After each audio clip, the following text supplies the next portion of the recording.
I feel like misinformation is when the intention is like normal and it's good, but the information is wrong, but the intention was good. And disinformation is when the intention was bad, but the intention was all wrong, but the information was also wrong. Well, misinformation seems to be a term where it, in layman terms, is more like information that isn't true. Sometimes people use it mostly on social media because people believe almost whatever they see or hear, and sometimes misinformation will be sometimes accidental, but most of the time be used as to mislead the audience or the viewer into believing something which is totally untrue, and sometimes just for foot traffic or for the personal gain of the spreader of misinformation. So, before defining it, I think there are sort of like two ways you can give a definition to misinformation. There's sort of intentional misinformation, where you more intentionally try to mislead someone on the actual facts of something. And then there's, I guess, unintentional, where you think something is right, but you don't really know that what you're saying is wrong. So the conventional meaning for misinformation in my eyes is the willful deception of people through manipulation of information, by withdrawing information or by any sort of other means. Probably. I don't remember, but I've probably been misinformed a few times. Yeah. Especially on social media when the people can go directly to the audience. They can have a lot of disinformation. And during COVID, there was also a lot of disinformation, where also the government was lying. That I remember, yeah. And then many people were wronged. And do you guys believe, and yourself, sorry? Yeah, so I'm on Twitter, and I feel like a lot of people spread misinformation there, like making jokes and people take it seriously when it's actually not real. Not too much. I don't follow up with too much news on social media, mostly with the sites like Free Hour, Love in Malta. But sometimes I have seen some things which were just factually untrue, like celebrities dying when in fact they were still alive, or even actors being cast in movies which they weren't even being cast for.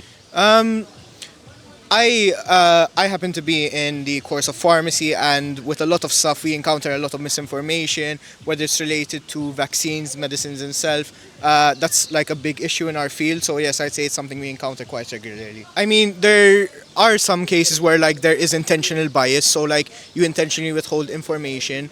One thing we more so encounter with scientific papers is sort of nitpicking stuff. So you have like a certain amount of information and you sort of like just zoom into one specific thing without taking the whole context into account, which does lead to misinformation later on. Well, it has happened mainly because I made the decision to get information from unreliable media houses, which is quite a bad decision from my end, since no one should even let other people on your phone decide what political ideology you should take. So I always suggest to do your own reading before letting your entire ideology be based on what the guy on your phone says. But from my end, as in yes, I have fallen into misinformation, but nowadays I'm taking more of a fact-checking approach before taking anything as gospel. I always try my best to see what's actually true and what isn't before actually coming to any sort of conclusions. I think we, the consumers, should be critical, because if the government should control it, means that all the information should go to them, which I think wouldn't be, because then they could control the information flow. I think it depends on the information. If it's something very serious like medical stuff, the government should step in if possible, because people will act accordingly, and if it's wrong, that could lead to a lot of damage. Yeah. Yeah, maybe official news. Yeah, something official should always be real. Yeah. I mean, there definitely should be a step in because social media is worldwide, it's international. Like, people have lots of access and they'll get like the misinformation from reliable sources. That's a bad move on their part. But I believe the government should step in, maybe try and get some fact checkers or some sort of algorithmic checked with reliable sources and true backers. Yeah. I think it should be a sort of more governmental thing. There are, like, it's fine to have opinions on certain stuff, but when your opinion is taken as fact, there's sort of a line to be drawn there, and that creates a lot of problems later on. The solution is very simple. It's called ban both party-owned media houses, Net and One. They don't deserve to function the way they do.